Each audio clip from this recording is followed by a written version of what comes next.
The India bloc leaders have intensified criticism of Modi government 3.0. The political landscape is heating up. Leaders of the India bloc intensify their attacks on the newly formed Modi government 3.0. After Congress President Mallikarjun Kharge labelled NDA government under Prime Minister Modi as a mistake, predicting the new government will fall any time.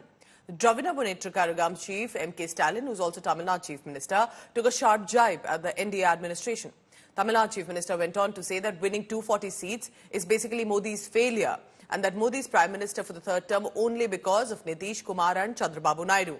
BJP has hit back, saying Modi government will definitely finish the 5-year tenure. The Saffron clan has gone on to claim that India bloc will fall apart and very soon. वो अपना India line संभालने बड़ी बात है। आम आदमी party already उनसे बाहर हो गई है। उद्धव ठाकरे ने ऑलरेडी कहा कि हम अगला चुनाव अकेले लड़ेंगे, तो वो अपना अलायंस संभाल नहीं पा रहे। हमारी तरफ इशारा करें, 5 साल की सरकार चलेगी और जनता की भरपूर सेवा करेगी।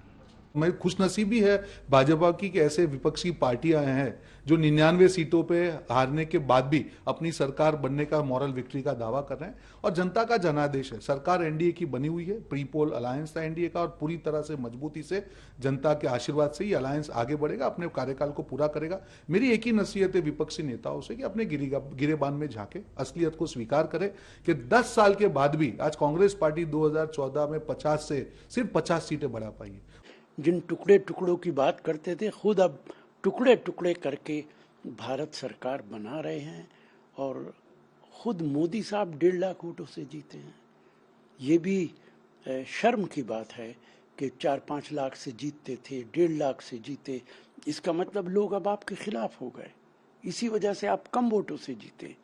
भारत सरकार जिस तरीके के काम अभी तक करती रही है 10 सालों के अंदर, उसी का ये नतीजा है। आप धर्म की बुनियाद पर धर्म को एक्सप्लॉइट करके हमेशा सरकार नहीं बना सकते। मैं उनके बारे में ज़्यादा कुछ नहीं कहना चाहता हूं, वयोवृद्ध हो गए हैं। वैसे भी सारे कांग्रेसियों का और विपक्षियों का संतुलन 4 तारीख के बाद थोड़ा गड़बड़ा गया है। हमें देश में अवसाद स्पेशलिस्ट बढ़ाने पड़ेंगे या कुछ बेडों की संख्या भी बढ़ानी पड़ेगी। Meanwhile, Congress President Mallikarjun Kharge slammed the newly formed Modi government also and even predicted a downfall. But remember at this time, and because he's the party president, NDA leaders were quick to reply to it. So let's try and watch this report to understand why did Kharge now go after the Modi government and what was the response in return.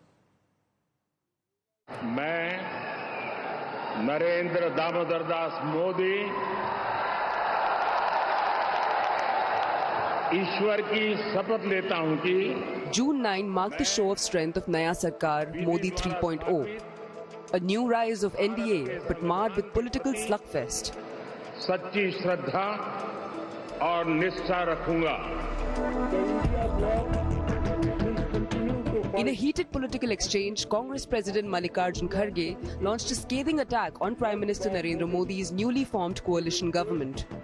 Kharge called Modi 3.0 a mistake and predicted its fall in the coming days. India government गलती से बनी हुई है। मोदी जी को एक तो mandate नहीं है और माइनॉरिटी गवर्नमेंट है। ये गवर्नमेंट कभी भी गिर सकती है, लेकिन हमारे तरफ से हम पूरा देश को मजबूत करने के लिए कोऑपरेट करेंगे। The battle lines have been drawn yet again. Kharge's remarks have ignited a war of words, with both supporters and detractors weighing in. NDA is holding its fort. They're giving it back to Kharge. He was sitting in the first row. He respected the invite. He respected the mandate. He respected the democratic spirit. After witnessing the triumph of democracy, if Kharge ji is saying the government will fall, I think he is living in a fool's paradise. तो UP की सरकार अगर 10 साल चलती है तो मोदी जी की सरकार, एनडीए की सरकार क्या क्यों नहीं चलेगी? आप अपोजिशन की जिम्मेदारी निभाइए और सरकार को सलाह दे दीजिए सरकार ने क्या काम करना चाहिए। सरकार मेजॉरिटी की सरकार है, इसीलिए खड़गे जी ने बार बार इस मुद्दे को नहीं उठाना चाहिए। 99 का चक्कर लगा हुआ है, 99 एमपी है कांग्रेस पार्टी के पास, तो जेडीयू, टीडीपी और निर्दलीय इनके साथ हो जाता तब तो बहुमत की सरकार इनको नजर आती। The verbal volleys didn't stop there. Members of the India bloc, including RJD and AAP, rallied behind Kharge, lambasting the Modi government and echoing his sentiments. संपूर्ण देशामध्ये असं वातावरण होतं की भाजपा विरुद्ध कोणी लढू शकत नाही. महाराष्ट्राच्या जनतेने ताकदीने दाखवून दिलेलं आहे. ही लढाई संविधान आणि लोकशाही वाचवण्यासाठी ही लढाई होती. मोदी सरकार होतं ते आता एनडीए सरकार झाले. हे सरकार किती दिवस चालेल हा एक मोठा प्रश्न है. जो घटक दल हैं, खास करके जदयू और चंद्रबाबू जी की तेलुगु देशम, क्या उनका वर्ल्ड व्यू वही है उन विषयों पे?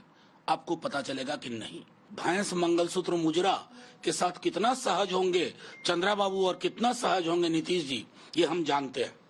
इस बार जो जनादेश था वो भाजपा के खिलाफ था, मोदी जी के खिलाफ था. निश्चित तौर पर भाजपा को अपनी राजनीति को पॉजिटिव करना होगा, लोगों के मुद्दों पे काम करना होगा, नहीं तो इस सरकार का गिरना भी निश्चित है. As the political temperatures rise, the nation watches closely. Will the Modi-led coalition prove its stability, or will the opposition's predictions come true? Bureau Report, India Today.